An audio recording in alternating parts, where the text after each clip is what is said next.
And I'm just very happy I'm here today. And I know many of you probably don't need this talk, but you just want to support us. Yay. Yeah, so thank you for being here. If anything today, you know it's like, oh my God, I know this for many years. That's good. Just don't tell me so I can keep my ego just a little bit. And finally, you probably can tell I'm an immigrant and my English has accent. And also there is stereotype. Asian Americans do not make joke. And I like to defy that stereotype. I have no idea about numbers. I am really good at statistics, but I also like to make bad jokes. So, but I always warn people, here's a bad joke coming. Okay. So thank you, welcome being here. So should I just starting? Okay, so, ooh, I can share screen now. Thank you. You made that happen. Okay, so one thing is that we have been looking at Zoom for way too long, looking at computer screen or television screen, especially for many of us in the past week, it's like checking. So one thing I want all of us to give ourselves a permission, okay? Because this is about managing stress and it should not be more stressful. So one thing I would like, we agree today is that please take your eyes away from the screen. If you have an animal, if you have a cat, a dog, a hamster, a goldfish, please totally feel free to look at them. If you have a partner like Bud and Carol, you don't have to look at each other at all. But totally feel free to get your eyes off the screen. Totally feel free to go to get coffee, tea, or water. Actually, if you drink water, but if you drink coffee, you only have 45 minutes to drink coffee. Here is the reason. Caffeine's half-life is 6 hours. So if you want to be able to sleep, 2:45 is your last cup of coffee. So again, if I want you to look at the screen, I would love you to participate. I will make sure we have plenty of time because this is our space, okay? So look at the not the screen. What's going on here? Okay, don't worry, I'm totally good at multitasking. Okay, so, and I will also monitoring the chat. Okay, so very first thing I want us to do, okay, first warm up your finger. Today is very, very cold. Warm up any way you want to. Okay, some of us may have arthritis, like my mom, so it may not want to warm up your finger. That's totally okay. But why do we want to warm up our finger? I want to make this presentation as interactive as possible. So if your fingers are warmed up, I would like you to type in if there's one thing you would like to get from today, like talk, what is that one thing you would like to get out of this? Take your time to think, to type in the chat. I love the leaves that she had on. What would you like to get out of today? Because we are investing our time together here. I would like to be as helpful as possible. And I also want to respect your experiences and expertise.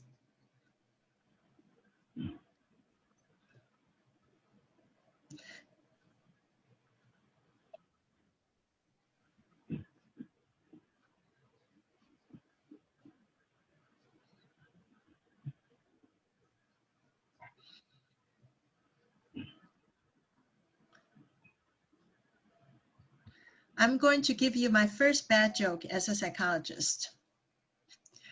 We are psychologists. We can be silent for 45 minutes and just nodding. There's no problem at all.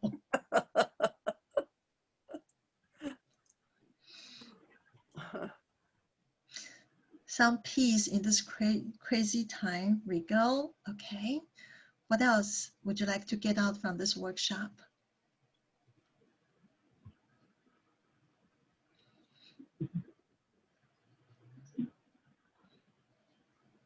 To manage stress while I have to stay home most of the time. Okay, I'm taking notes.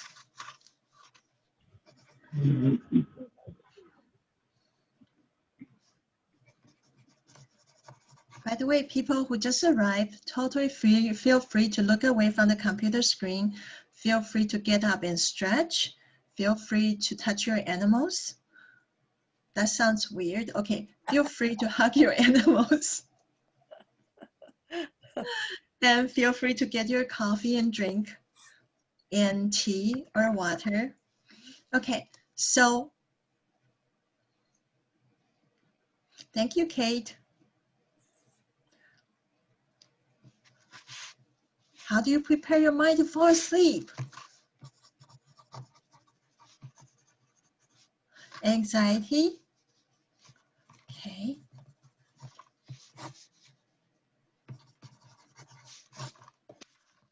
Okay. So, okay, second question for all of us.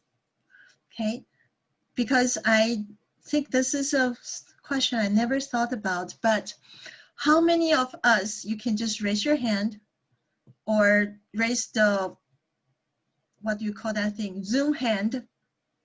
Okay. How many of you have trouble falling asleep? Okay, half of us. Okay. Okay, so we are going to spend a little bit of time talk about sleep, okay, and sleep quality. Ideas that can share with adult tutor others have multiple sources of stress. Okay.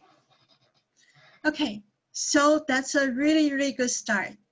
Now, the third question, interactive question, okay, is that what are or is some of the stress management strategy you have been using already?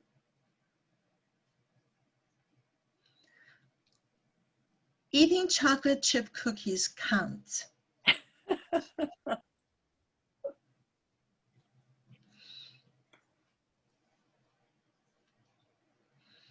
What are some of the things, strategies? Prayer, yes.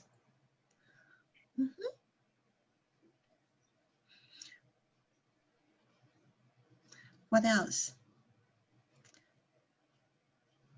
Running, walking my dog, yoga, prayer, breathing, meditation, the Calm app. Kate, you should sign out of this workshop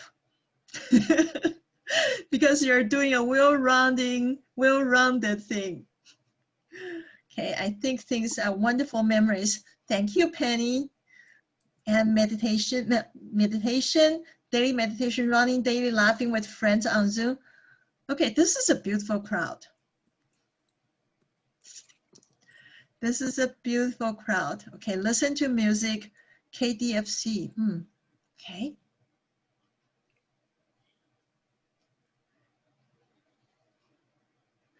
That's really, really, really good. Okay.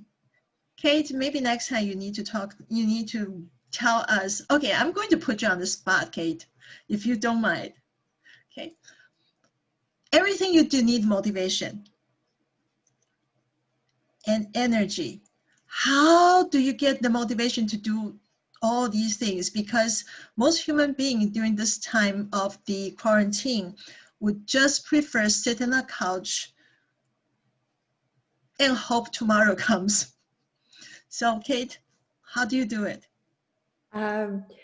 So I think that it's been so ingrained into my life, all of my adult life, and I know I feel so much better when I get up and move, that it just kind of comes naturally. If I'd had to develop any of this during the pandemic, it would have been very difficult. But all of that has just been tried and true for many decades now. So it's Thank you. self-reinforcing by how much better I feel when I'm doing it. If this will, I promise you, this may be the last time I put you on the spot, but if you could give anybody who want to start, if you can remember when you first start building all this habit, what would be some advice you would like to share with us? How do you start this beautiful routine? To not be overly ambitious, to not just say, oh, I'm going to run a marathon tomorrow, or even try and start multiple things. And in terms of the exercise, to just find something that you really love doing, not something that you dread doing. And even just getting up off the couch, and if you can, walk a little bit outside, or even if you can't walk very far, just to go stand outside for a few moments and breathe in the fresh air and just look at the beauty around us. So just start small and realistically. Thank you for sharing. And as a psychologist, I will attest, yes, that's good strategy. Oh, thank you. Okay, so a hugging from my cat. He knows all my worries. Yes, meditation mantra practice daily. And I'm going to continue warm up and connect you with me. So I'm going to share one last tiny piece about me. I have 2 cats and 1 dog. So 1 cat is good, you hug one. When you have 2 and a dog, you only have 1 lap. So meaning that I have a very old cat, and so I get a baby cat for my old cat to have companion, but the baby cat does not like old cat, and so we got a dog, and the dog does not like the baby cat. So okay, that's me. So I always try to problem solving, and I'm here in the United States only with my husband, and I moved here in 1995. I'm from Taiwan, and you probably know Taiwan is one of the very few countries, 211 days no COVID. So my mom keeps calling me every day, when are you going home? It's like, I'm just like, okay. So I also really, when I was, okay, I know there's a joke, but I don't know if this is makes sense here. When I was a young therapist, my student always asked me, can I have an older therapist? And now I'm 55. My student always asks me, can I have a younger therapist? So when I was a baby therapist, very young, I have all the anxiety issues. Seriously, I joke about maybe it's because I'm Taiwanese. I have to be very independent, and I was never a traditional person. And I was a tomboy. Can you imagine being a tomboy, grew up in Taiwan? It's horrible. All the punishment for not acting properly and being told that I will never amount to anything because I don't act properly. So I have a lot of stress and anxiety. And one of the very first presentation I give, the training I give when I become a psychologist, is stress management, because all the data suggests it's horrible.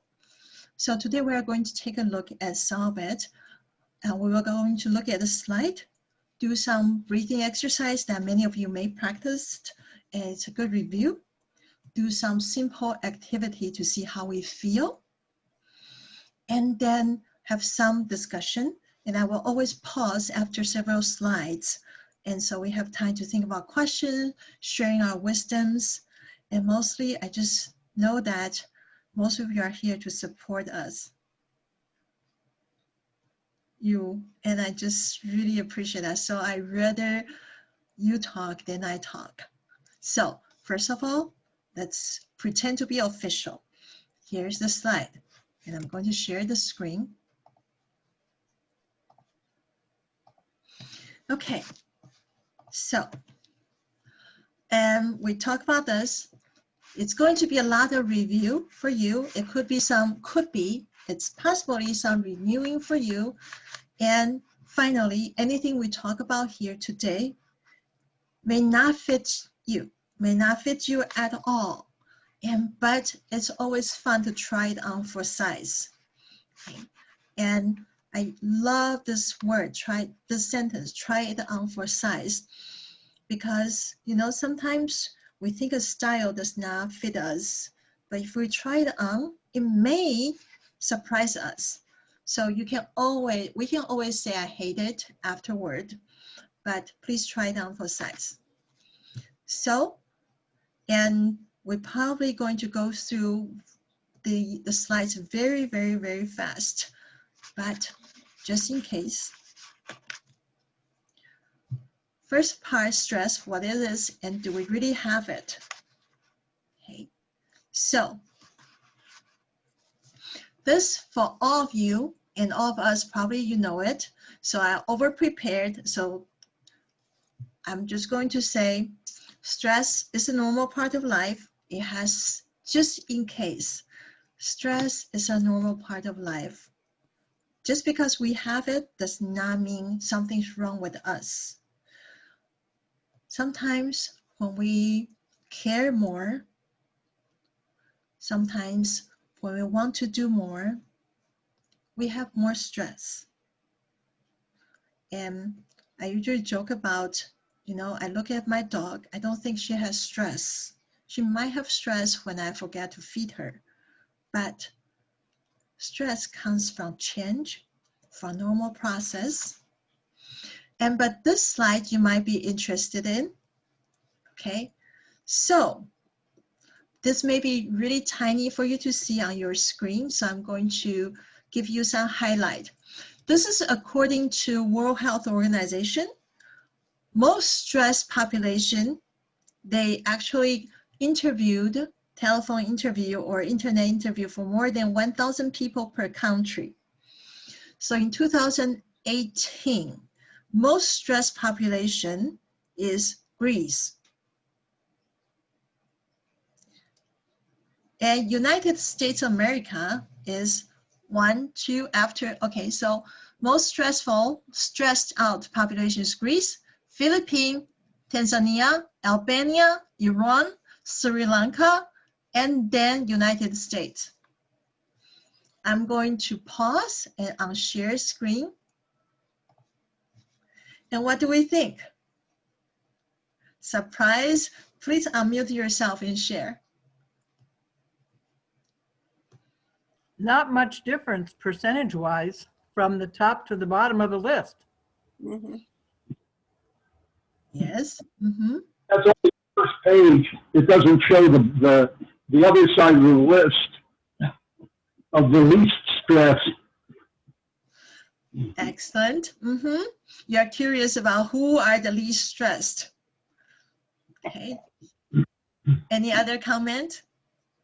With Greece being at the top of the list, that really surprised me, because anything I've ever heard about Greece, they seem like they have a pretty laid back,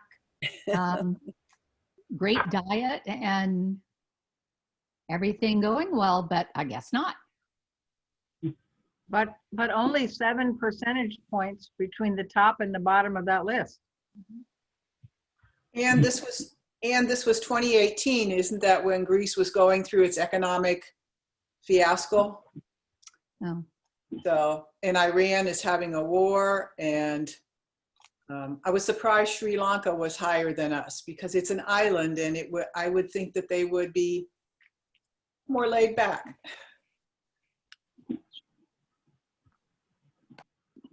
Do we get to see what the stress level in 2020 is? I would love to have that data. There is a study going to be published in December that actually we call it red zone. United States general population anxiety and depression have approached the red zone most, because the symptoms, about 75% of people who were interviewed, their symptoms actually meet the criteria for depression and anxiety. Yep. So one of the things that I want to point out is that United States on that list, 2018, was one of the few countries was not in civil war. or economic crisis. So actually experts say that United States is one of the most stressful country in development country. So, but to answer one of the questions, I believe, let me share the computer screen. One thing I want to point out using this slide actually is talk about, when we think about we don't have stress, we manage our life pretty well. But there are also external factors that we have no control over.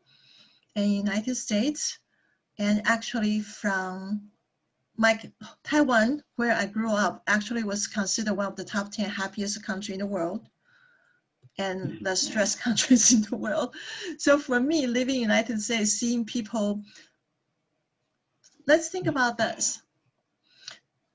Okay, that's a long memory. March 16 is when we were all locked down. But before March, when we go on, say, shopping center, restaurant, we rarely see people, when we look at the coffee shop, we rarely see people laughing together. We rarely see people just enjoy life. They're usually on cell phone. But I remember when I traveled to Italy, those who watching cell phone, or Ireland, it's really easy to tell the difference between American tourist and local. Not because the way they talk, but because American tourists usually are looking at internet, and Irish people in the pub, they were talking to each other. So it was Italy. So our lifestyle has been really, really stressful for us whole life, for a lot of people. So let's go to the slide. So the key is that external factors, or when we are too stressed for a long time, or stress is a norm, we don't feel it.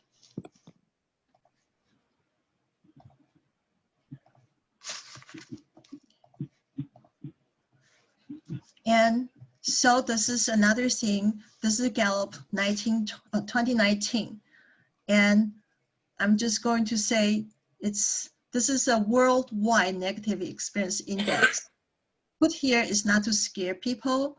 It's saying that there's something outside of our life we have no control over.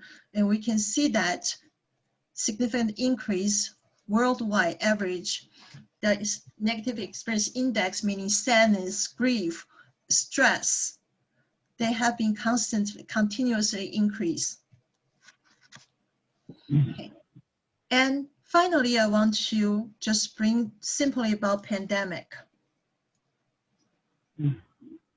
We have been here. I'm going to bring in another semi-joke, but the impact of pandemic. I remember March 16 was the first day of shelter in place in Santa Clara County because that day was my birthday. I finally get out my shell and have my 3 good friends. We ready for a dinner together. Then shelter at home order came. So I canceled my birthday. But when we look at it, that was how many months ago? Okay, March, April. Long ago. Almost 8 months ago. 8 Yep. months. So think about that, how our lifestyle have changed. And people say, oh, so here are the things from psychologist's eyes. That's what I see. Before pandemic, people have different lifestyle, work from home, different volunteer, different responsibility, but there's always a rhythm. This rhythm that you get up certain time on certain days, you do things certain times, so you can have that routine. Maybe you go out, do your garden, maybe you go to see your doctor, maybe you call your family, maybe you go to your volunteer, but there's always something mark the change. For me, the marker was I get up, I exercise, I took a shower, then get my key, my car, drive certain way, certain time, this time, go to my office. So everything before that, for most of us, has markers all over. So we feel our life is moving forward. The pandemic take away those markers. So the outcome is that We don't know what day it is. We don't know what time it is. We feel like nothing changed because there's no milestones for us. Those tiny, tiny, tiny milestones for our life is not there anymore. For example, you have a birthday. Usually, maybe you have a grandson's birthday. Maybe you plan ahead, but now it's like, okay, there's nothing. So pandemic not only stopped our life, it stalled our life. And it increased trauma, anxiety, worries. And we know for sure, all the research, the very first research published in March this year, actually, talking about long-term quarantine effect. So the marker in that Lancet study, okay, sorry about the geekiness. This is, I promise, this is the only geekiness you will have for today. So, thank you very much for the laughter. That always makes me happy. So when it was published, the data was only from Ebola, from SARS, and they say 30 days is the marker for long-term effect, meaning that when people get quarantined more than 30 days, most of them after 2 years still suffer the long-term effect of quarantine. What are the effects? Depression and anxiety. So as mental health professionals, we are preparing for whenever we are able to get out of this quarantine. We already see that the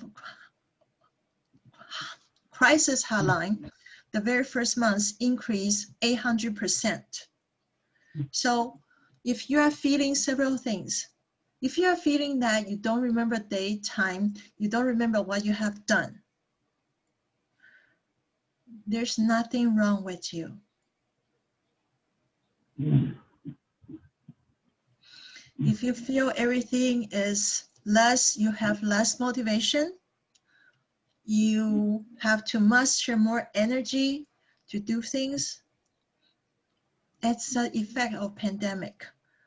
A couple of weeks ago, a psychologist just published an article that's widely reposted. It said that we already deplete our reservoir for dealing with isolation and frustration.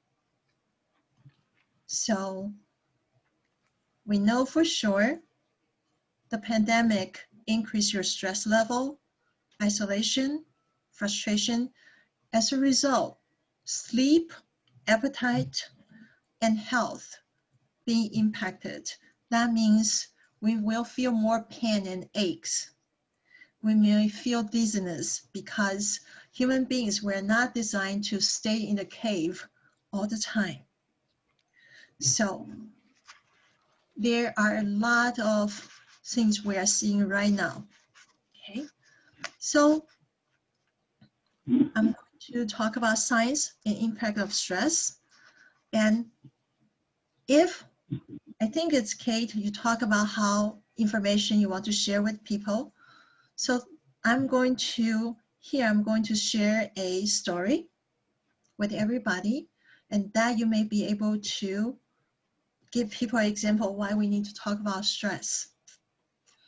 And then I'm going to talk a little bit about the sign of stress. So not to say something you already know, but more like, okay, if we recognize this stress sign, maybe we can do something about it. So this is what I explain to people when they come to see me. When they say everything is fine, but they feel strange or down, and this is how I explain stress. So imagine you're a runner, or you're a walker, or you're a climber, you're a hiker. Okay, so we start this journey. The very first day, I put a pebble in your shoes, going well with your shoe, and you start walking. At the beginning of the day, you might feel the pebble, but at the end of the day, because you're a human being, we're used to it. We forget about it. Just hypothetically, we're not taking the shoes off. But second day, I put another pebble in your shoes. And we walk, we walk, we walk. At the beginning, you might feel something's wrong. But as we walk, maybe 1 or 2 hours, because that's how human beings adapt to stress, we stop feeling there are 2 pebbles. Third day, 3rd pebble. 4th day, 4th pebble. For 10 days, I just keep adding 1 pebble to your shoe. But because we are so used to those pebbles, we feel a little bit discomfort and we just walk. So after 10 days for the rest of our journey, you are going to carry that 10 pebbles in your shoes. But because you're used to it, that's what humans do. You don't feel it. You just feel tired. You just feel that I'm not myself. We feel that something's wrong, but I cannot figure out. And that's what stress does to us. So sometimes when students come to me or my patient come to me, I tell them the story. I said, can we take a look how many pebbles you have in your shoes? And how would you feel? Do you even remember how you felt when you were able to walk without those pebbles? So let's think about it. Those pebbles, it could be our worries, it could be financial stress, it could be our health, it could be our worries about family, it could be trying to get up every morning, it could be maintain our health, it could be something political, social, contextual, or things that stress you out. All these things, when we first encounter, we may feel something, but if we continue marinated in those things, we don't feel them.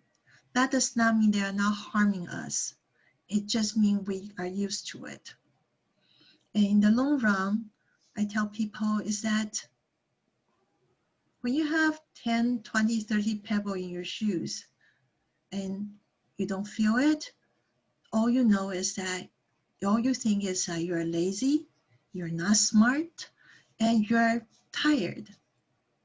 That's what stress does to us. So I'm going to pause, stop sharing the screen, and ask people any thought or questions.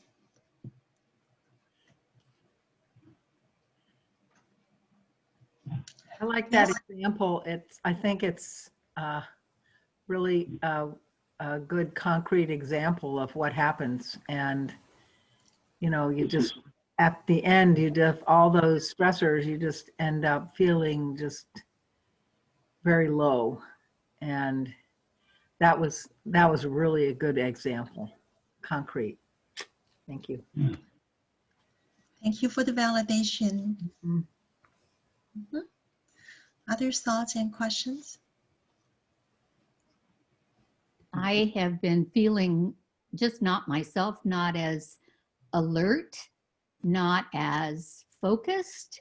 And I started thinking, am I getting Alzheimer's? What is going on? But hearing you, I feel maybe I have hope that maybe it is stress, because I just really feel odd. Thank you, Penny, for sharing. Nancy? I feel like Penny. I thought I had my yearly physical and I said to my doctor, I'm just so tired. And she said, but your labs are all fine. Your physical's really good. Your weight is stable. But I think, you know, being in your house for the last 6 months, and yeah, I feel like I can't remember why I went into the garage. I can't remember. I have to keep looking at my phone to see what day it is. And it's nice to know I'm not growing crazy or losing my mind. You are not. So one of the key things is that we have software where it's like, what's going on with us? Why? I'm not feeling like that. Awareness is one of the key components, tells you that your metacognition is still there. And no, I am so proud of my memory. One of the tips I will give you is that please use Post-it.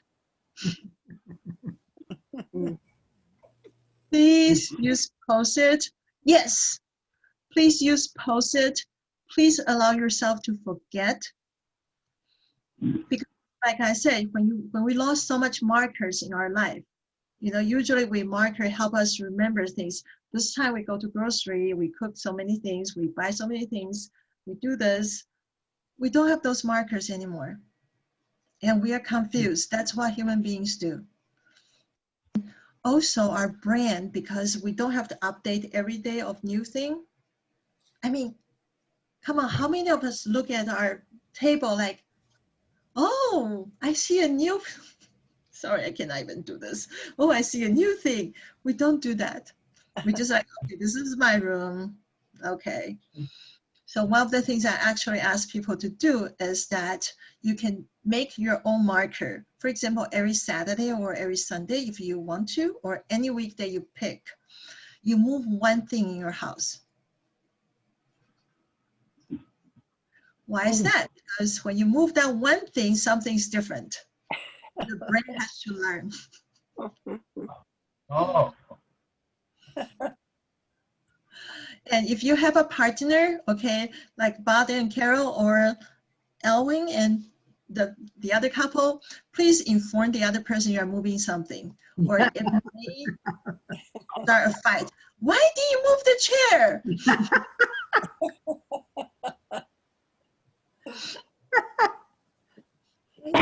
So we have to create our own markers. And also, I don't know if you watched the movie Cast Away.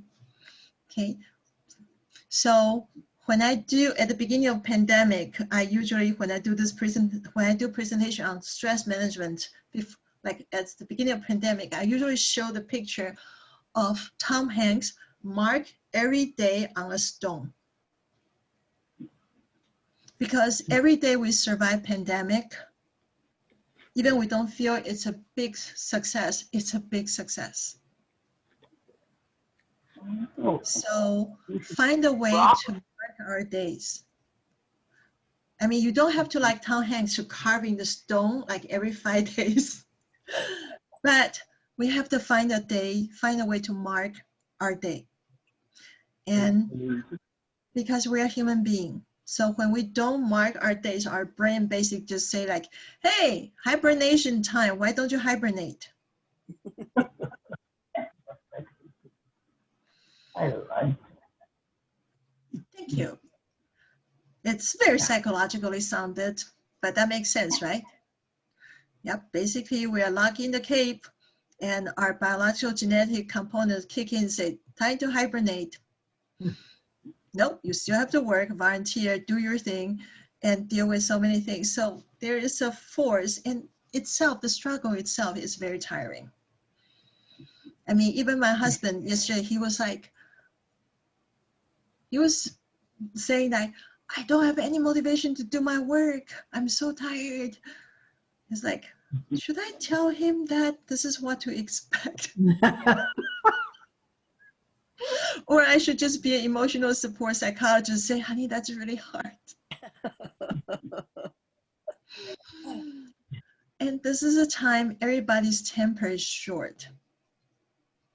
Okay, so we are going to get more irritated because we are worried about us changing. We are having frustrated that because when we cannot remember or organize as much, we have more anxiety.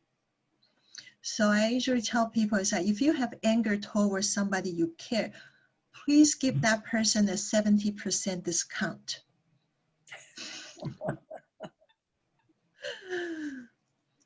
And that person may not know how much you do for that person, but this is how frustrated we are. There's nothing, I mean, I joke about, okay, this is a very bad joke. Please laugh with me. I joke about, I said, even Dalai Lama fart. And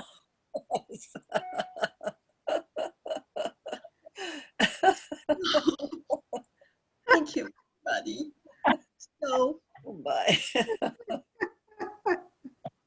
I know my student always say, don't come to my workshop, expect I don't talk about weird food. So the reason I say Dalai Lama farts, because we're human beings. Dalai Lama with his, I don't know what he eats, but he's really jolly, but he still have human moments.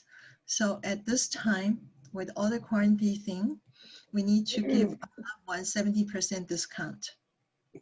Okay? They may not be able to give to us because they're not here for the workshop, but but that's what we need to think about.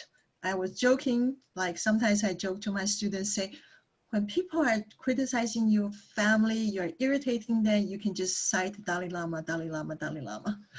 And that's from Sandra Bullock movie. So anyway, find your own way to distract, and knowing that everybody is cooking stress. And it's very difficult. And here's the part, your question is that how can we get out of this? Making markers, the very first thing. Okay, create your own marker. And doing a program, even silly program. Meaning that, for example, you can do mark like 100-day chanting. You can try a new vegetable a day if you are able to. You can color one picture a day. You can write a letter to a person a day. So you have to make your own marker, and that marker you need to be really proud of. So for example, I joke about, this is not a joke actually, I just finished my 100-day without any interruption workout every morning for 30 minutes. And I was like, oh, so proud of myself. And I can do burpee now. And so, but when we think about the past 8 months, or maybe the next, I don't know how many months, we need to be able to say, I did a 100-day workout. I write 100 letters.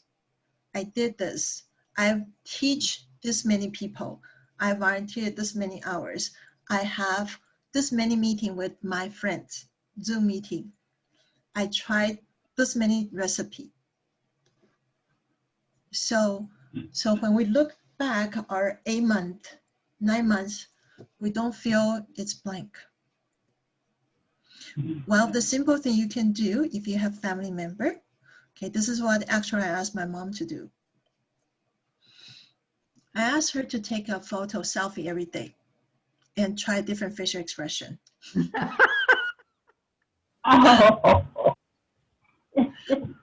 And this is what I told her. I said, Mom, you're 75. One day I will not be able to see you. I want to be able to scroll through all the selfies so I can remember you. So do something with a purpose that makes you smile. That's how we psychologically defeat this quarantine. It does not have to be a big thing. It has to be something meaningful for us. But you have to leave your mark. One last example before I go back to slides. I love my clients. I love my students. So whenever I talk about it, I smile. So I have this beautiful person. She's like, Dr. Lee, I'm volunteer it was before election. She said, I do phone banking, I do texting, and I'm just so tired. I feel I'm so useless. I say, how about that? Every time you do phone banking, at the end of the day, you write down on a terrible piece of paper how many phone calls you made. She did that for a week, and the next week I meet her, Zoom. I say, show me the paper, and she has a smile. She's like, Dr. Lee, look. Oh my God, I made so many phone bank. I say, okay, don't lose it, take a photo, and continue doing that because we need markers. Let's do something meaningful we can do consistently and leave a mark. Questions, thoughts?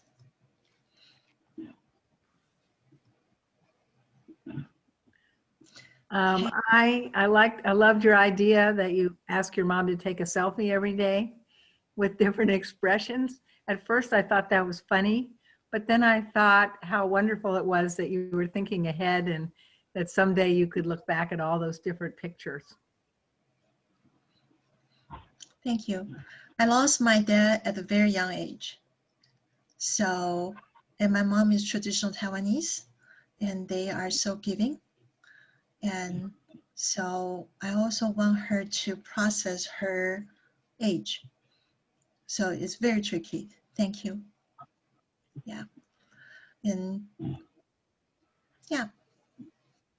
And one of the things stress me out is that because I forgot my Taiwanese passport, so Taiwanese does not allow Americans to go in. Well, you have to wait for 14 days serious quarantine, and they will allow me to have my passport the moment I land.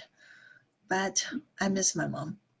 But I forbidden her to come here because there's universal health system in Taiwan, and she pay nothing, and she gets $30 American dollars free a month for her to have fun by the government.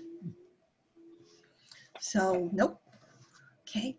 So marker, doing something meaningful, even fun. You can take your plant. You can secretly do your family. This is my quarantine diary. Look at my face every day. It could be a secret project.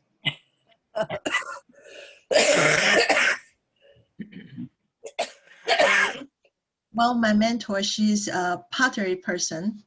You can see her make a cup every day. So it doesn't have to be anything. Okay. Back to the screen sharing. Where is it? Okay, there you go. Okay, so very fast. Talk about impact of stress. This is a validation. Okay, so impact of the stress. We're talking about low-grade, long-term stress. We're not talking about pandemic level of stress. So that would imagine this is going to more severe for all of us. You're going to feel pain, ache more severely. You're going to find you have pain, ache you never had before. That could be stress. Your breathing is going to be shallower and easily to cough. It's not only because we have fire. It's because our immune system impacted by stress. Our heart rate, our blood pressure, our hormone. If you have depression, this is going to increase or likely to return. If you have immune system problem, stress is going to whack it. Your digestion is going to be horrible. Your poop will change, okay?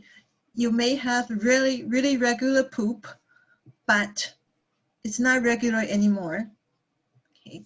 Your nervous system, your reproductive system, going to change. Your mood, we talk about that. Stress does change mood.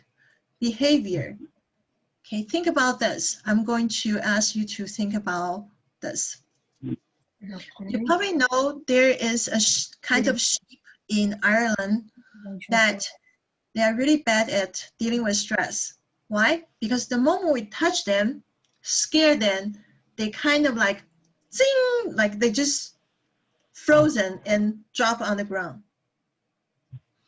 So human beings, when we are stressed, you know this, but I want to explain in my own words. We have fight, flight, or freeze.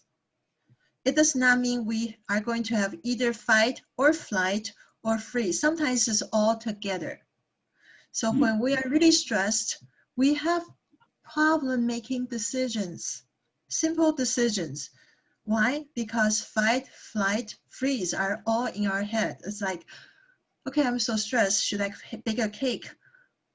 Wait, I was able to easily decide to bake a cake, but because fight, flight, or freeze are in our head, baking a cake become a horrible decision. What if I do this? What if I do that? Do I have this? Do I have that? Oh my God, I'm so tired. I don't want to bake a cake anymore. But if I am so tired, am I lazy? So stress activates the whole process. You see people become indecisive. You see people become not remember their decision, become lazy. And think about that. If you have a dog, when your dog feels sad, what does your dog do? They go to a corner and hide and don't want to move. So are human beings. And our relationship suffers. Okay. Even you are like me. If you are like me, super, uber, duper, gigantic introvert, yes, at the beginning of the pandemic, we introverts are like laughing at extrovert, like, haha. But now, after 2-3 months, we introverts is like, ah. So it's really, really hard. Here are some specific symptoms: headache, stomach ache, sleep disturbance, insomnia, short temper, difficult concentrating, anxiety, high blood pressure, weakened immune system, depression, weight change, heart disease, overeating, smoking or abuse drug and alcohol. And this is the part that we're not thinking about ourselves. We may think about other people. How can I recognize this person is under stress? Or how can I recognize I am under stress? I'm going to stop share the slide and go back to everybody. So can you think about if I'm observing you, okay? Or you want to share with your family or friends, say, when I do this, you know I'm stressed. Can you think about what are the signs that you're stressed? Please unmute yourself to share. High blood pressure. Carol? High blood pressure. High blood pressure. Mhm. High blood I pressure. just, Go ahead, sorry. I have to see the doctor soon about my high blood pressure. And my husband said, Carol, give me your arm. So he's always taking my blood pressure. He's always checking my temperature. He's always checking my oxidation, what all my numbers are. And it bothers me because I don't want to be reminded of all that. It's worse if he's, and I know that the doctor needs to know, but I don't need to know.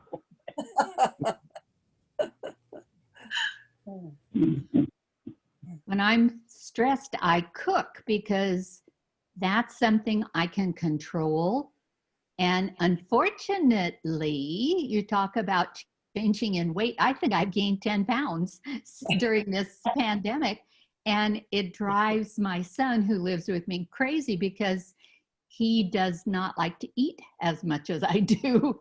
So it's that can cause some issues in the house because he'll say, you know, he's taking Zoom classes for college to get his master's degree, and he wants to work on his things and I want him to eat, which is, you know, not good.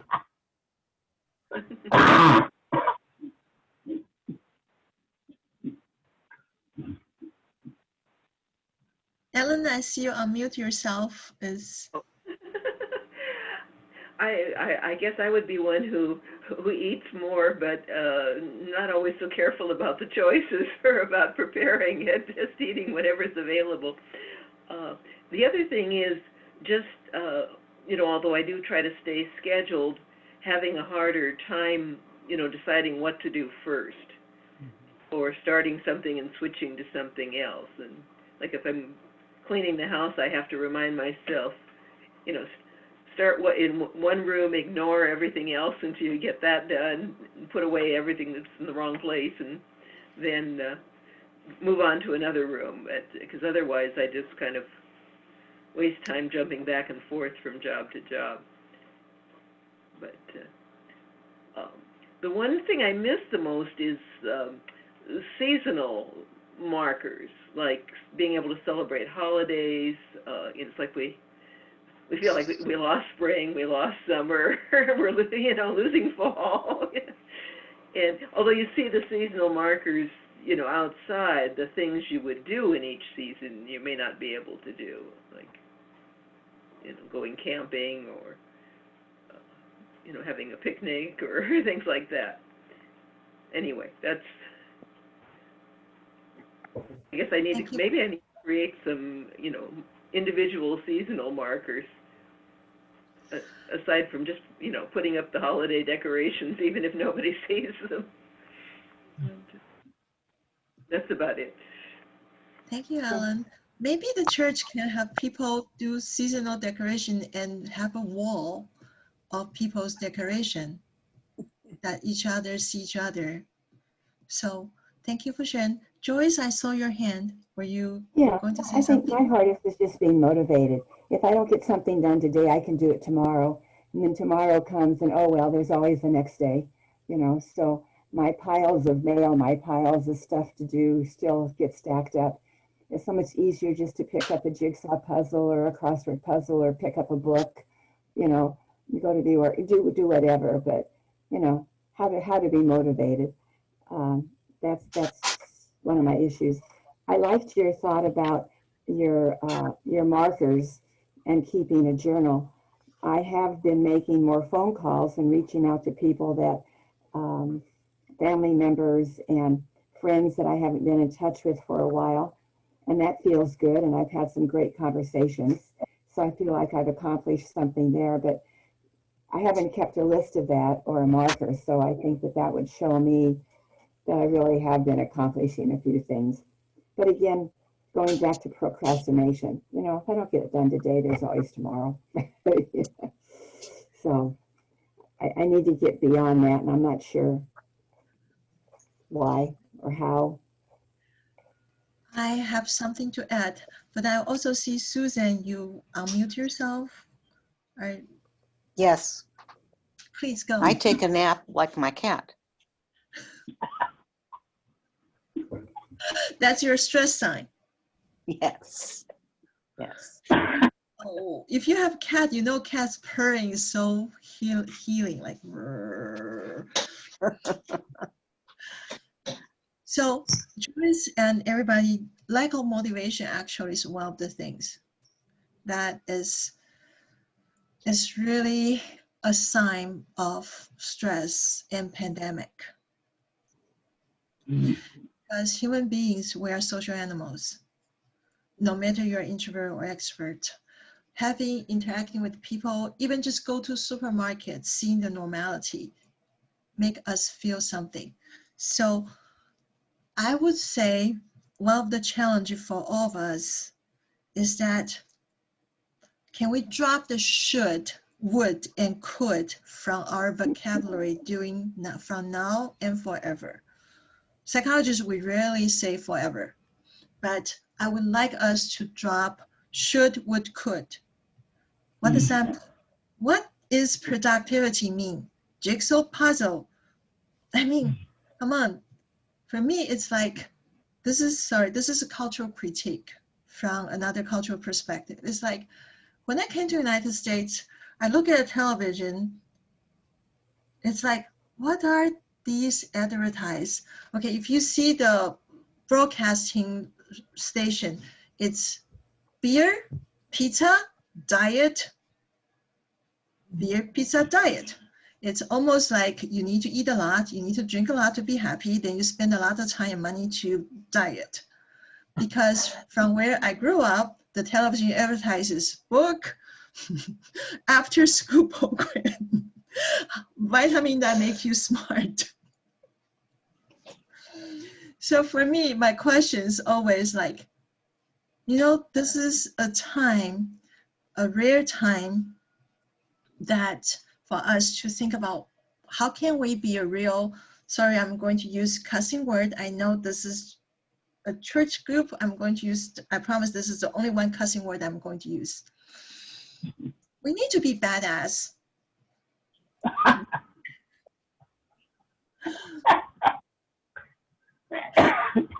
Meaning that our culture dictated what we should do for our life. We should be this way. We should be productive all the time. But who define our productivity? Who define what's most meaningful for us? If, say, we have been working our life and we just want to play jigsaw puzzle, I know you won't play for the rest of your life. None of us here would play for the rest of our life. None of us would stay unmotivated for the rest of our life. No. But what does productivity really mean? It may mean, like Joyce, you call so many people. In my book as a psychologist, like for every phone call you make, you deserve to play 1 hour jigsaw puzzle because you earned it. Because that takes a lot of motivation out. That's one thing. Second thing about motivation is that I would like us to switch our mindset to, instead of like, I need to success or not, we need to switch to, I'm learning to stay on track. Instead of I fall off the track, I'm off the track, I'm not motivated. We need to say to ourselves, I wish I can show you, where is it? I don't know if you can see. This is my latest motivated, self-motivated book. Let me show you. Promise me you are going to laugh with me. I'm going to take away the virtual background. So this is the cover, and this is diary. And you can see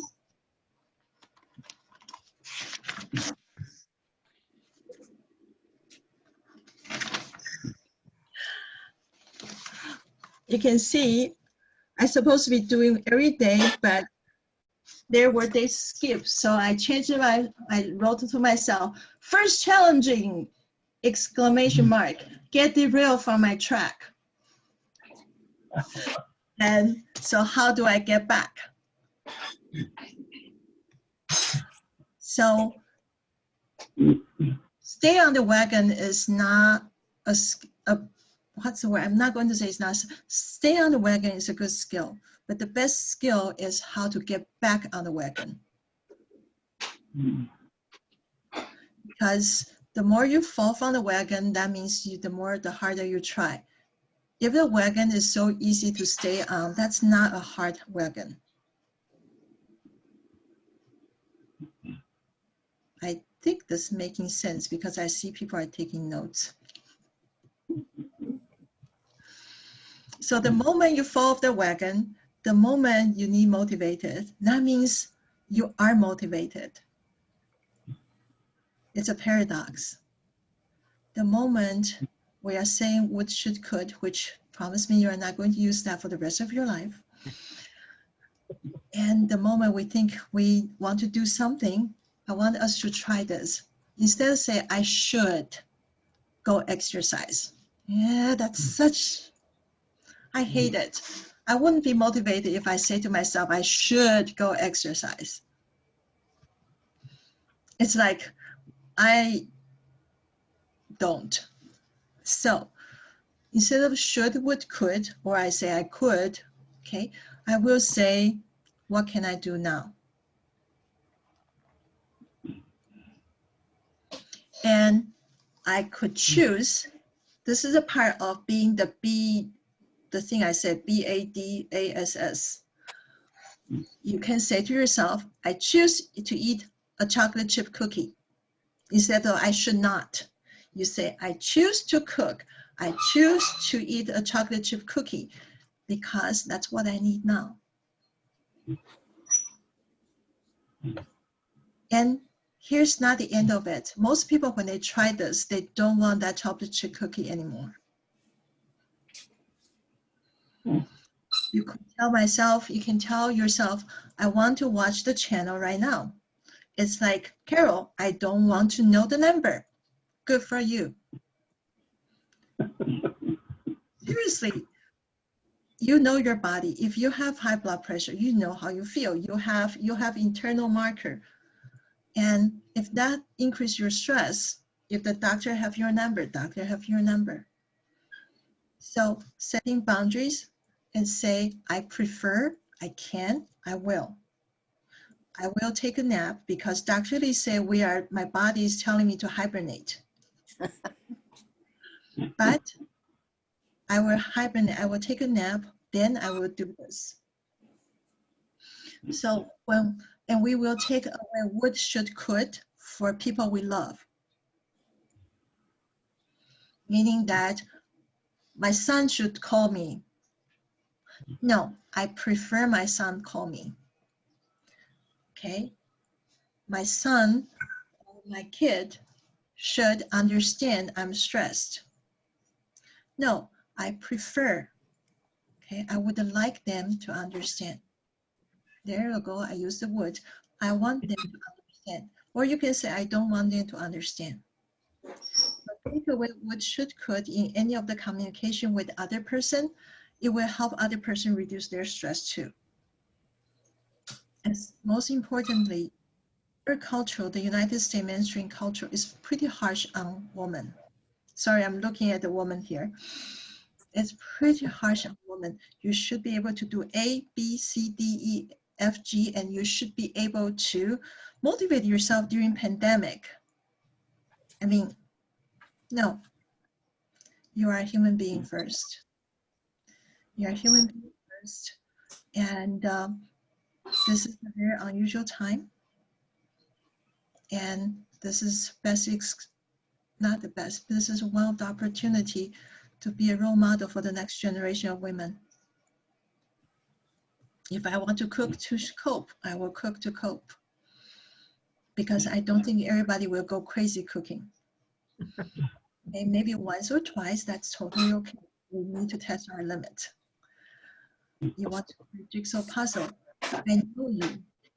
I mean, just by you being here, I know you. Place half an hour, 1 hour later, you were like, no, I need to do something else. I want to move. Then you do something. So one of the key of stress management, it's long term, is really know what we need. Learn to know what we need and think about long-term effect. But that's a long, long, long class. I'm going to take a deep breath because I feel my passion came out. And the topic about working in Bay Area, I see so many people like you trying to be there for other people, to be strong. And I always feel respect and sad when I know you, even this hard time, you're trying to push yourself. So I'm communicating empathy. I'm communicating, the only thing I want you to try is take would, should, could out of your vocabulary. It will benefit your next generation too. Going to take a deep breath and I'm going to go to the slide.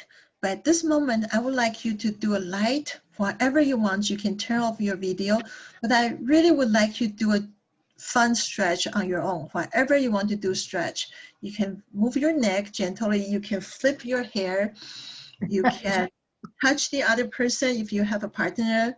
I want you to stretch just a little bit because it's more than 15 minutes. Human beings are not designed to sit that long. So I really want you to move a little bit, get some coffee, stretch your neck, stretch your arm, and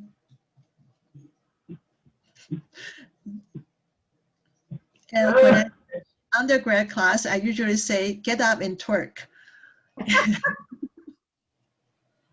Thank you for laughing. Okay. So one of the things I share with people is that don't come back yet. Just go to your stretching. I'm stalling. So one of the things I tell people is that You know, in real life, if you are in a church meeting, if you are in a workshop, you still get to look around, you still get to stretch, you still get to look at other people's facial expression. So any Zoom meeting, please do not have expectation like, I should be able to focus. No, no. I fell asleep. Okay, Marcella, I hope you don't hear this, but last week in San Jose State University Academic Senate, I fell asleep and I snore, and I think, and I think my best friend texts me, say, you should mute yourself. Yeah.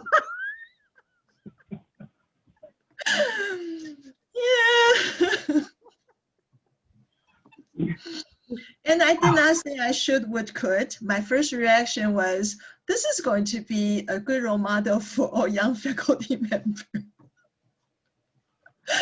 It's okay that a powerful minority woman fall asleep during academic senate meeting and laughing at herself. Thank you.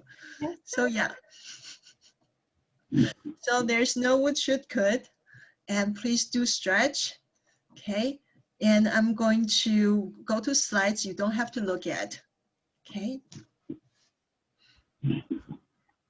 And remember one thing is that I never take anything personally. For example, if you disappear, I would assume, my assumption is, oh, you need to go pee. Or you have a phone message you have to take. I will never think about, oh my God, I bored this person to death. It may be one explanations. But the good thing about now know would, should, could, and learn the skill is that, you know, it's very likely this person just had a hard day and tiring. So it's not me. Okay, so I'm going to go back to the slide. We talk about signs. Okay, some of you is cooking, some of you is baking, some of you may be sleepy and not able to make decisions, not able to as efficient as you used to be. Okay, so we know the stress signs. Sometimes signs is helpful for us to know, but also to communicate people we know. For example, if you have a very stressful day, or you notice you can communicate with your loved ones, your stress sign. For example, you can tell, for example, your partner or people you live with, say, hey, if you see me eating chocolate chip cookies and sitting in front of the channel, that does not mean I'm stressed. That does not mean I'm lazy. That means I'm stressed. I don't know what to do. Or when you see me irritated, that usually is not you, because I'm stressed. I feel I need to control everything. So knowing these stress signs and communicate with your loved one sometimes provide them a solution. So when I started dating with my husband, and I told him, you can totally laugh with me about this. When I'm stressed, please take me to Costco. Costco stresses me. That wouldn't help my stress. Exactly. Each person is different. Okay. Because I have very severe ADHD and Costco has free sample. And I'm going to make a horrible joke. You know, Asian Americans, we like free samples.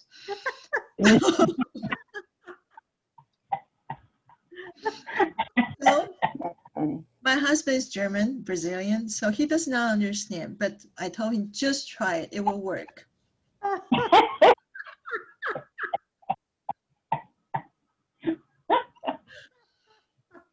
Okay. It could be taking you to ice cream. It could be your loved one say a horrible joke to you. It could be your loved one can bring your animal, say, look at this animal. So You like that. Bud likes that one. good, but you like that. To hold the animal in front of Bud, say, look at this innocent eyes. How can you be mad at me?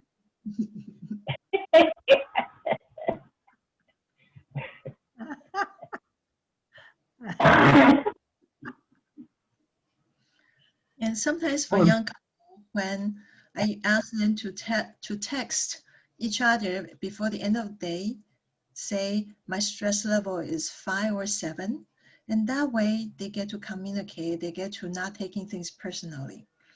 So stress signs are not only for ourselves, but also think about ways to cope. And another thing my husband knows, it's actually, he's really good at it over the years. He would take me to ice cream, and not because I shared with him when I was a kid, when my dad was still alive. And one of the rare treats for me is he would walk many a long road, take me, hold my hand when we would go buy a very cheap ice cream. That's the only thing we could afford. And he would sit there watching me eat ice cream with a smile. So my husband learned. Do you want to go for ice cream? When I'm mad at him, he was like, do you want to go for ice cream? So, sorry, just a minute. So one of the things I tell people is that knowing the signs, it's give people who love us have a tool to be there for us. They feel better. Share a memory, share a challenging time. And if you have a really bad day, not necessarily call a person, or you can just write your journal. I have a really stressful day. These are the things I'm likely to do. This is how I'm going to cope with it. For example, Penny, I don't know, I'm going to be really assumptuous, but use your example of cooking. Okay, if you intend to cook a lot, okay, before you cook, you can ask your son, I'm going to cook a lot. Feel free to reject me. I'm not going to feel hurt. I'll try that. And psychologically, he might eat a little bit more.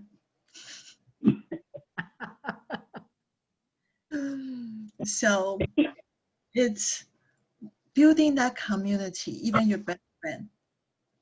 Okay, knowing our stress signs, communicate with that. And my best of the best friend, she knows that if I stop replying text, that means I'm in really stressful situation. And she would just text me a emoji, a chicken. Why is that? Because it's mother hen. Oh. She would text me a chicken. Basically, it's like mother hen's worried. Can you just text back? I sometimes text her back a poo emoji. Means I'm pooped, but I'm alive. I thought maybe it was a Costco chicken. Oh my God, Costco chicken.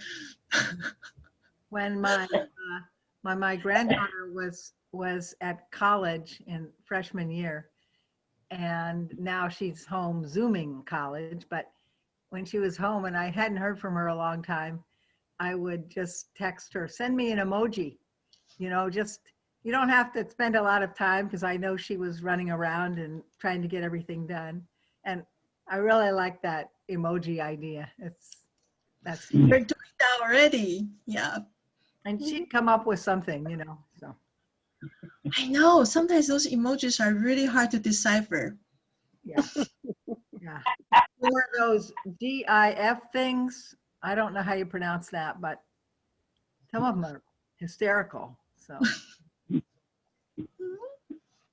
I saw a Joyce? list of emojis yesterday with about 20 different emojis that showed smile, happiness, sadness, all the emotions in between. They all looked alike because they all had masks on.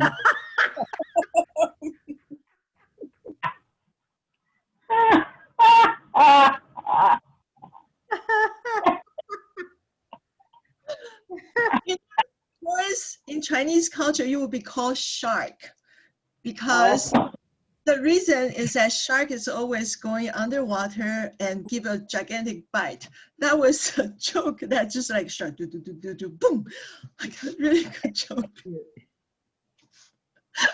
Thank you everybody for laughing and sharing.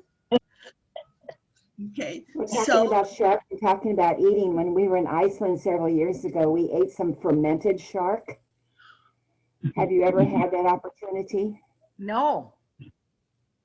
You'll only want to taste it once.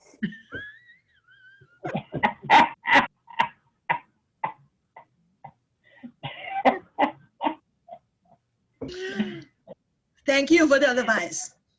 Duly remembered. So pandemic and levity, is this what the jokes are all about, is levity? Thank you, everybody, for being so supportive. So going back to slide. Okay, so let's see. Where's the slide? Share screen, share screen. Where's the slide? Take a deep breath. Here.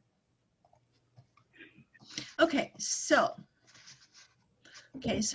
I'm looking at the time. So here are, usually when people talk about stress management, okay, there are several levels of actions. Most people talk about things you can immediately do. We were going to talk about a little bit, but I see that all of you already do the number 3 and number 4. So I'm just going to touch the slide a little bit and then go most discussion. So we talk about knowing our stressors, and these we talk about common stressors. I'm going to skip that. And avoid or reduce stressors, that we know. In psychology, we call setting boundaries. Sometimes setting boundaries is impossible physically. Setting boundaries sometimes has to be psychologically, like turn off television. Like when you read the email, remember, email and text message, we have solid research show that people are meaner when they write email, not intentional. They just meaner when they write emails or texts. And Zoom is also a time bomb because we have preliminary data, several researchers published, that any criticism delivered through Zoom stink so much more. So psychological boundaries during this pandemic and during our life is extremely important. One of the key, do not take anything personally. Second thing is that do not try to change other people. Why is that? First of all, semi-joke. Do not take away my job. It is my job to change people, not you. And I usually sometimes I look at my client and say, okay, I went to 7 years of grad school, learn how to talk to change people, and I'm still not as successful as I want to. So you think you can change your partner? So psychological boundary include do not try to change the other person. Okay, psychological boundary also include really know our limits. What does that mean? That means if you are tired, you are tired.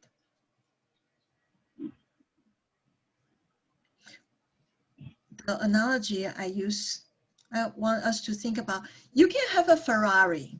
You can have a beautiful Ferrari.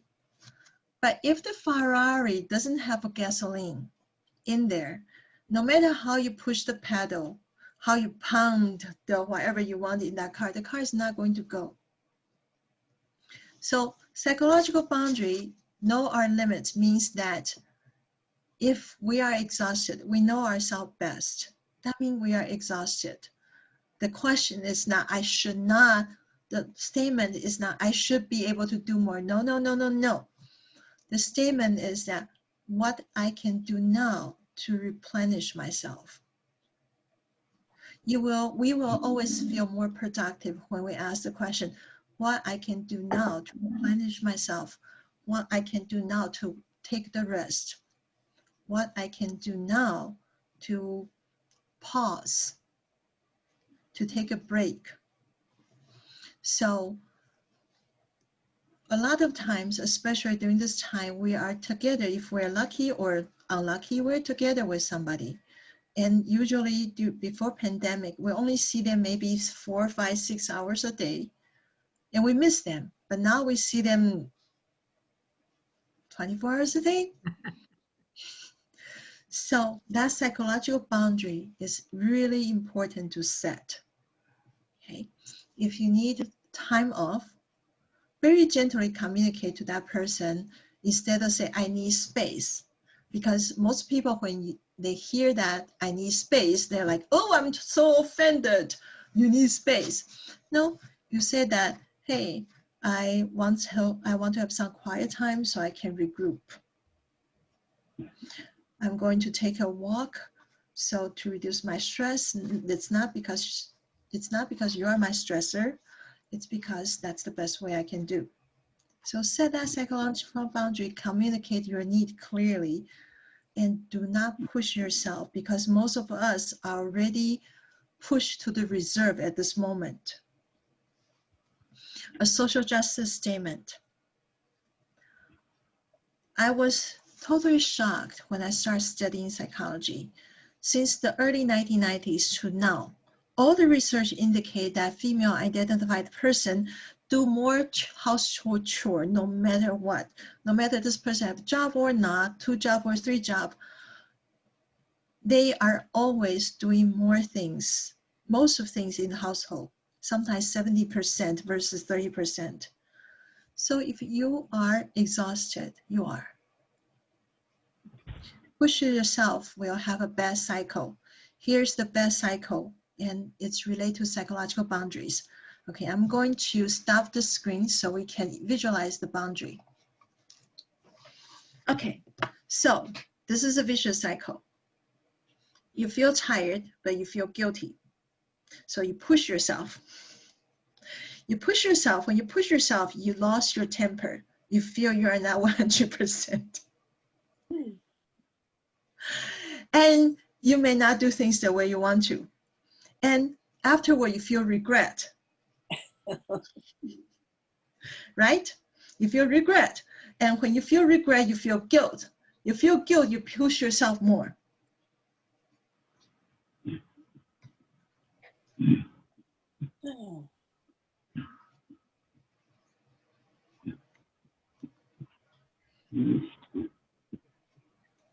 Think about the thought process. I should, if say my son wants me to review his paper. Okay, I'm exhausted, I'm asleep, I have 200 paper to grade. I don't, but just imagine that. And I really need sleep. And I push myself to read his paper. And I'm not going to be in a really good mood, no matter, I don't think Dalai Lama can do it, but I will try. So if I do it, and I'm in bad mood, I probably will not do a good job of his paper. And after I do that, and I will just be critical to him. And then seeing his face, I will feel guilty. And then after I get a little bit rest, I was like, oh my God, that was not my best work. And then I will feel so guilty. And the next time my son asks me, I'm going to feel like I need to do more. That is a relationship destroyer. I see facial expressions. What are we thinking? I'm sorry, I missed that last part. Sorry, I see a lot of facial expressions. What are we thinking about this cycle? I agree with it. It's true. It's easy I'm to. distracted because my husband just told me it's raining here. Ooh, yes. First time since, I don't know when, March, I don't know. So. Oh, no. We had rain the other night. Yeah, we did not here. So anyway, I'm sorry to distract, but. No. Not all happy. By the way, I'm going to tease everybody here. Please stop saying sorry. Oh.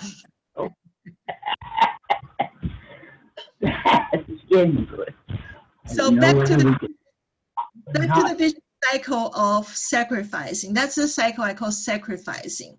There's a cycle I call giving. Giving makes you happy.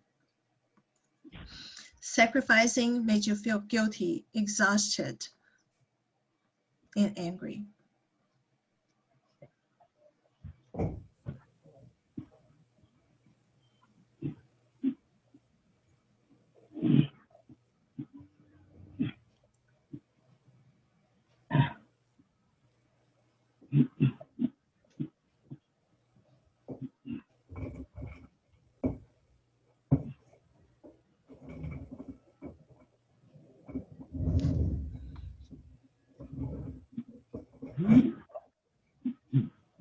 That does not mean we don't sacrifice. We're just very choosy.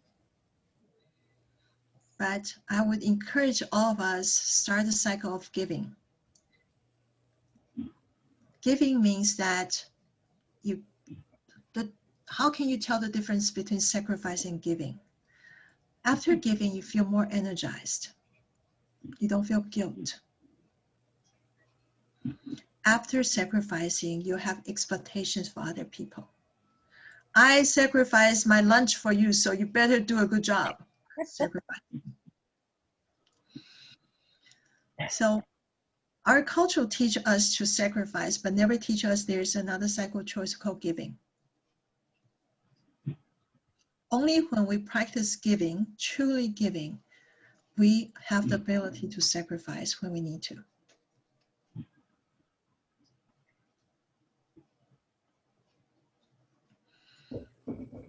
And just that.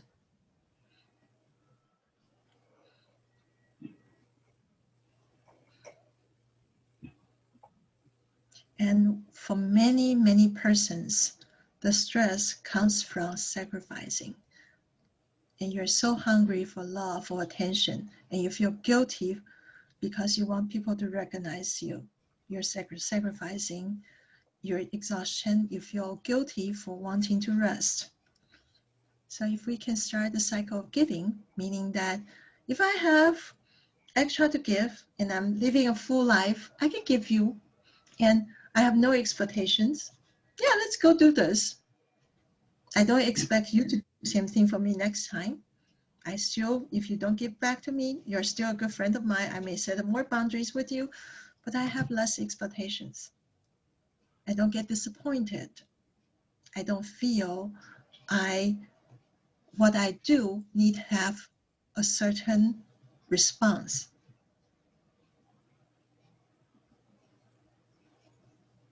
So practice, at least try it. Try to ask yourself, is it giving or sacrificing? Because we love giving gift, right? We're usually very happy. But we sacrifice, we anticipate. So maybe not you, but that's a cycle I really want people to change. And that's one of the source of stressor. And I'm going to use my Chinese cultural guilt trip. It's like, oh my God, we need to be a good role model for next generation.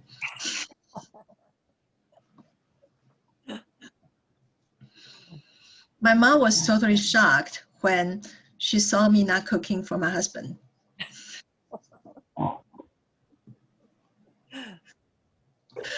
Like, no, I will cook when I feel love and energized.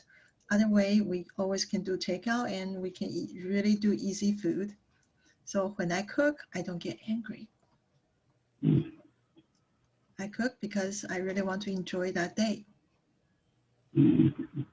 Other than that, I saw my mom or many, many Chinese women, they cook every day, even they're exhausted, tired.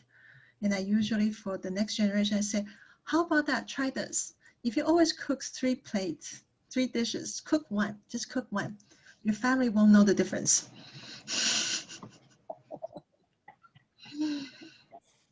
But you can, and here's the part. This is for people like you. Okay, this is a very disheartening research, but it makes sure you don't get, you can reduce your stress and reduce cycle of sacrificing.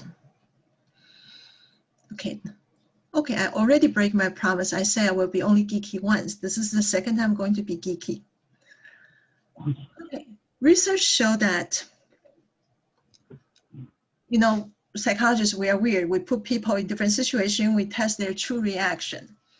But research show that when we offer people help without them asking, most people think that's because they are special, they are lucky. They are not grateful. Maybe not for you. For a lot of people, when people help us without us asking, like, oh, great, This person is so wonderful.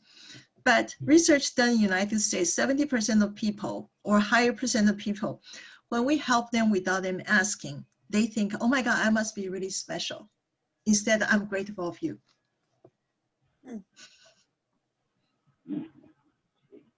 I cried after I read that research.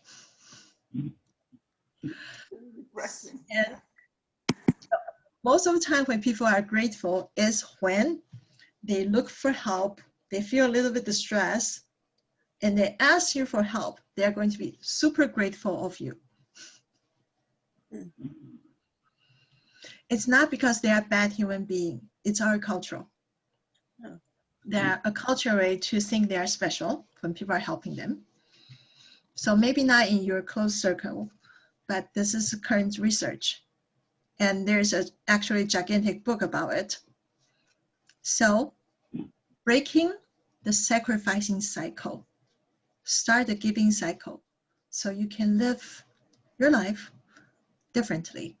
And if you don't like it, you can always return to the sacrificing cycle.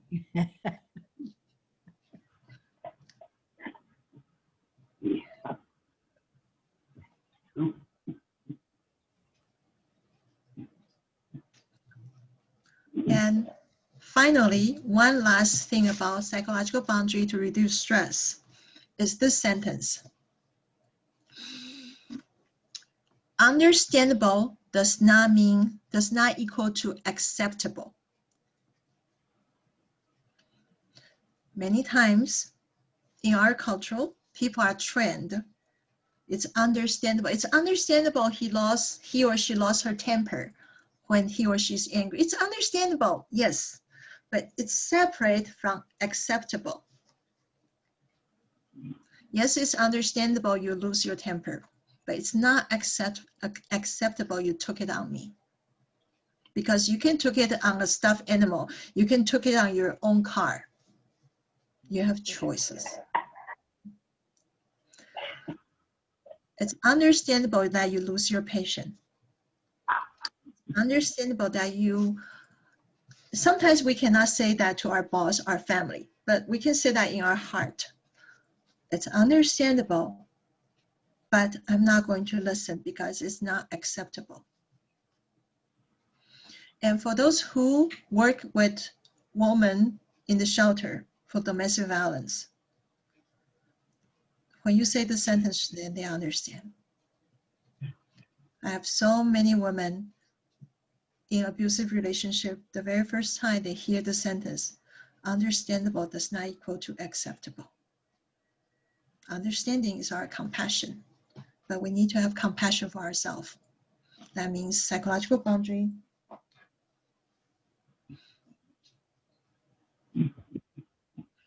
Look at the time, 3:40, and I still have half of the slides. Okay, so I'm going back. Any questions about psychological boundary setting?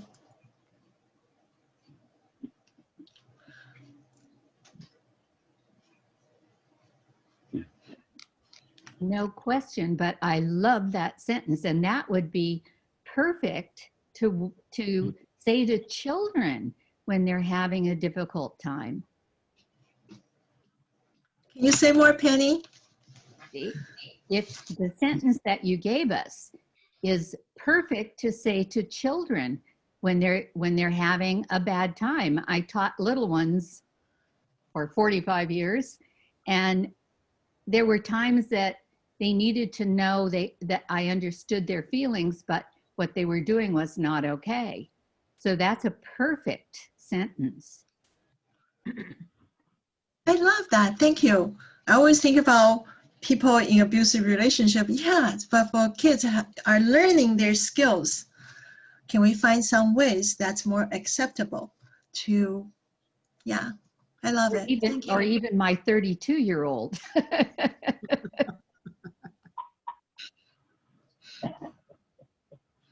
So for most of us, I would love us to practice in our heart first, because the other side may not understand. We are just setting boundaries. So I understand what's going on, and you can quietly say, but I'm not going to take this behavior. So whatever you say, I'm just going to set that gentle psychological boundary. I will let you explode. Think about a bomb. If a bomb is exploding, we put them in a safe. Most human beings need about 19 minutes to process their emotions, meaning that if they explode, boom, okay, don't touch it. You tell them, I see your pain. You tell them, hey, what I can do. If they say no, you go for a walk for 90 minutes. That's a human cycle for emotion to go off. If you have your bombs go off, your own psychological bomb, like, I cannot take this anymore. Go for a walk, 90 minutes. And you can try it, because usually you will find your own rhythm. For me, it's 90 minutes. No matter how angry I am, I get my head back in about 90 minutes. So sometimes I told my husband, we can talk about this, give me 90 minutes.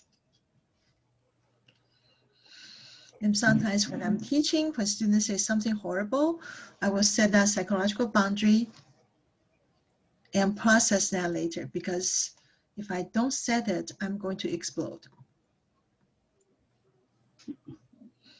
And I'm going to say my joking about it. That's how I deal with all the news in the past 4 years too.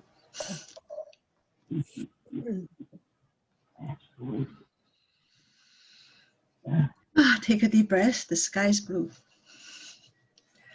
Yeah.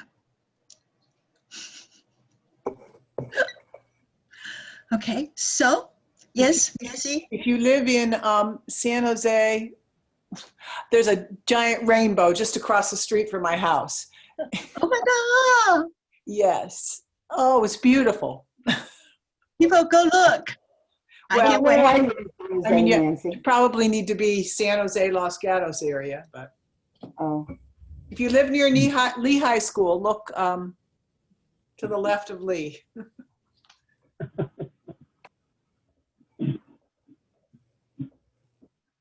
Stress management can wait. Rainbow, we have to see. And that's one of the things about stress management, which is the one last thing I want to give to all of you, is that how to actually seize the moment.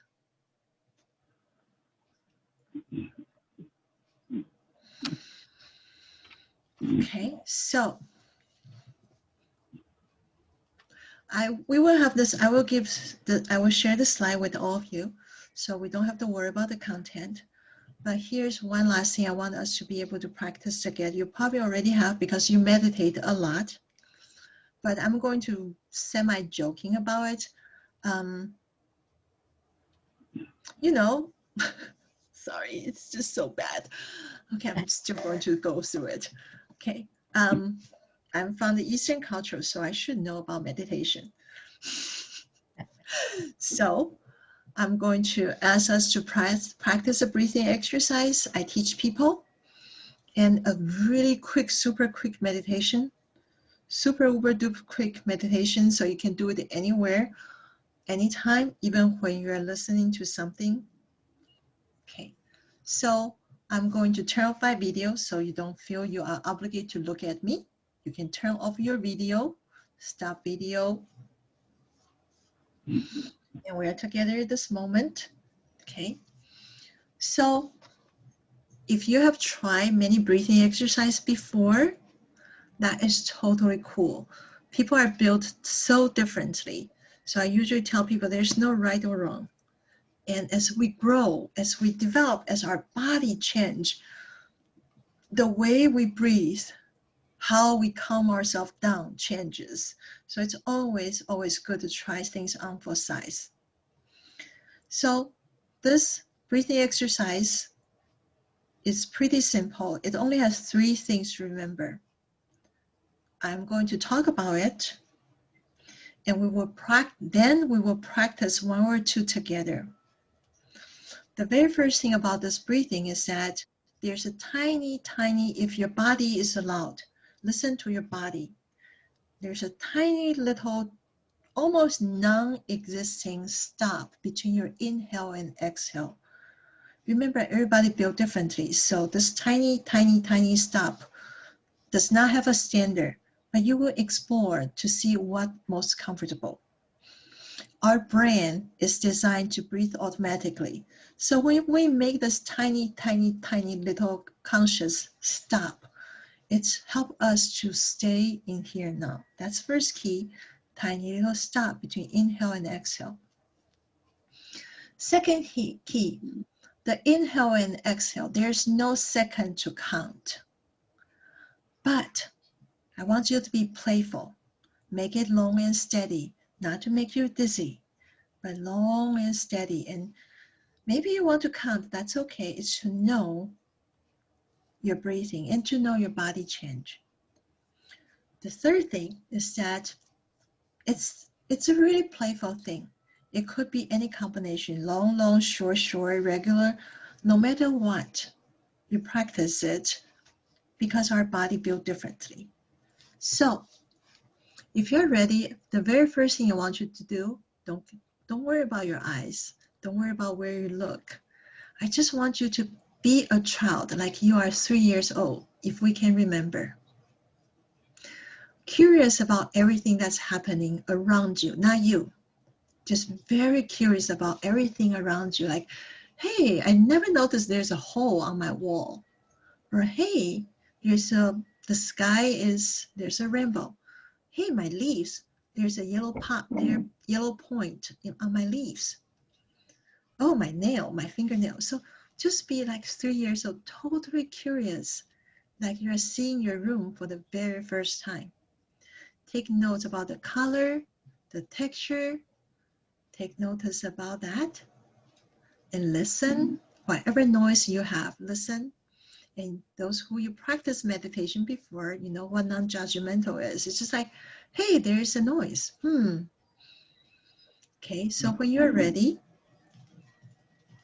I want you to gently inhale. Gentle, long, and steady. Does not matter nose or mouth. Tiny little stop. Exhale, gentle, long, steady. It can be soft. It could be the way you want to. When you're done, I want you to do whatever your body wants you to do. Maybe it's a long breathe. Maybe it's a regular breathe. See how you feel. Let's do one more. This time, I'm going to give you one more instruction. Okay, shoulders away from our ears.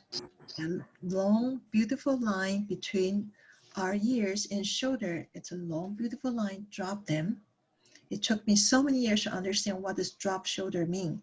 Meaning you have long distance between your shoulder and ears. When you're ready, gently inhale, curious about everything. Okay, you can close your eyes if you want. Tiny little stop. Exhale, gentle, long, steady. You can imagine whatever you want to get out, or you can just enjoy your surrounding. When you're done, do a tiny little whatever you need to do. If you want to stretch, that's totally okay with me. If you want to move your neck just a little bit, it's totally okay. Move your fingers. Tinkling, that's totally okay. We are curious, we're like a kid. Okay, we're going to practice the third one. Okay. Again, imagine you're 3 years old. Maybe we don't remember. Maybe there are other feelings. But let's just look around, curious about the world. The light playing, the shadow, the color, the texture. Okay. And when you're ready, do an inhale gently, smoothly. If you have extra space, you can think about moving your stomach, abdominal first. Tiny little stop. Exhale gently and slowly. I'm going to be quiet for next 30 seconds. I would like you to practice whatever you want to for 30 seconds. Eyes open, eyes closed, doesn't matter. Okay, I'm going to be quiet for 30 seconds. This is your time.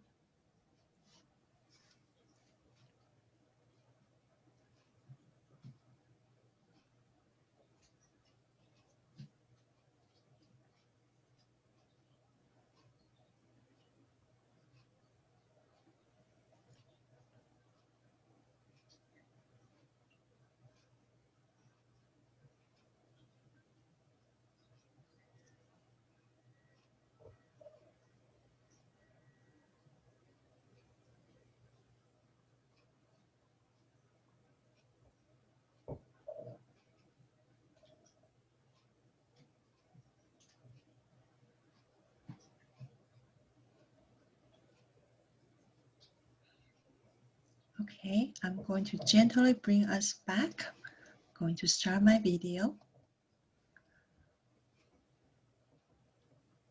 Take your time, there's no hurry. How was it? It's weirdly good. That's what my students said. Remember, there's no, I want people to continue to explore whatever breathing exercise. The more you learn, the more you know your body. The goal is to know what's best for our body at this moment. And we will change. Sometimes when we're angry, we cannot do certain breathing. We go for a walk, we touch trees, we call somebody we love. Sometimes we can do this. But one thing I do want us to do is that make a breathing game during pandemic. What does that mean? Okay, I never know there's something called drinking game before I came to the United States. And my student told me about drinking games. Like, what? Okay, and next time I will tell you the story about mushroom. I actually encourage my student, that's a story, about mushroom. I don't know mushroom is a special term in the United States. I did not know that. I would just tell you now. My students said, Dr. Lee, I tried mushroom. I was like, that's good. Mushroom is healthy. And my student looked at me and said, no, Dr. Lee, the shroom. Like, what kind of mushroom? Shiitake? I did not know there's shroom. And now I learned.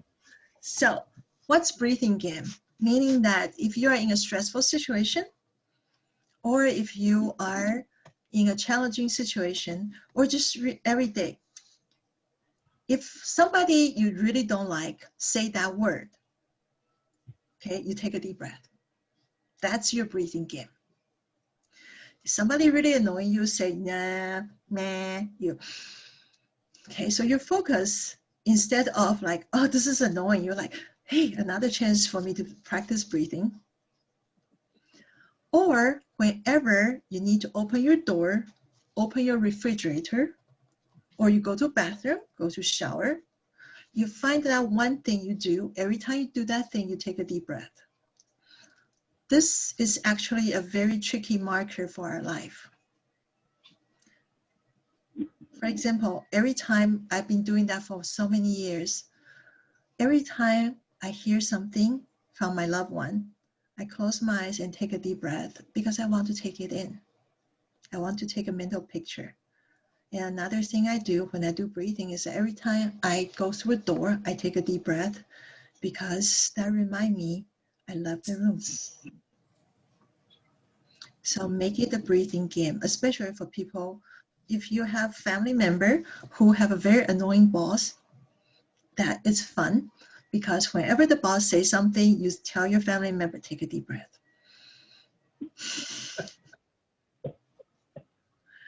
Okay, so we have 5 minutes left. I'm just going to say,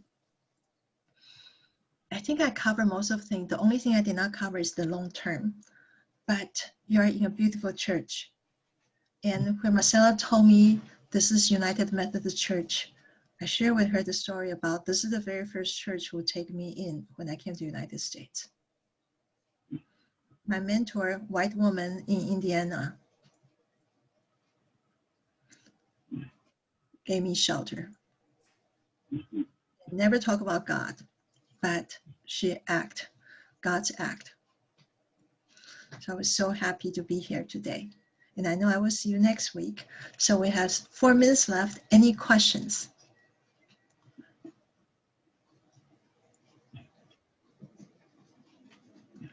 If not, go please. I see Marcel typing complete, or, oh, I see. It's on that link there. Is that right? Yes, so there's a link to the Google form, please.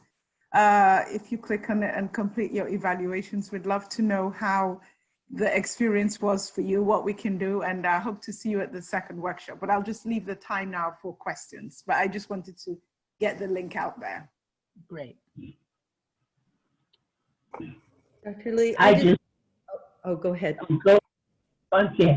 Go ahead, Kate. Oh, no, I was just going to say, this has just been such an amazing experience. I love your sense of humor. I love the way you have drawn us in and given us some tools and such encouragement. And what a blessing this is. And I can't wait till next week. I also wanted to say how much I enjoyed it. I probably won't write up anything that I don't write, but I enjoyed it very much. Me too. I can call you if you like to get the feedback from you. That's fine if that works.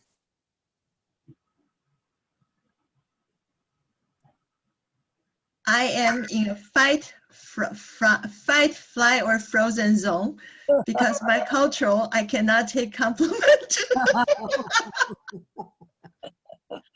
You know, I didn't expect there to be this much humor in this. I didn't expect it at all. And I love it. It's wonderful stress relief and something that I want to use more.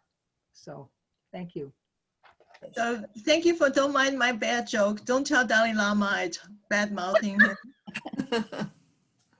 And Marcel, thank you from all of us too for getting Mrs. Lee to join us and giving us these tools. I'm certainly going to practice them. Me too. Thank you. Thank you very much. Thank you. I think for me that what I appreciated the most was that vicious cycle, you know, Yes. how it's a loop and I'm always caught up in it. So it's good to hear about it and recognize it, you know, the feeling bad and then the snapping and then the guilt and the regret and then you're back again. It was a really powerful image for me. Mm-hmm. Yes. And the pebbles in the shoe, that was a very powerful image. Yeah. Mm-hmm. Thank you. Because one of the things, I think when people talk about psychology, this is me on my soapbox. And thank you for the warmth and for communicating. I'm taking it in. You can see I'm closing my eyes and take a deep breath. And for me, I think Marcella knows, when I do presentation, I like people to laugh. Because psychology needs to be able to practice every day and people explain to people clearly. I mean, I have never met a person not laughing at Dalai Lama fart joke.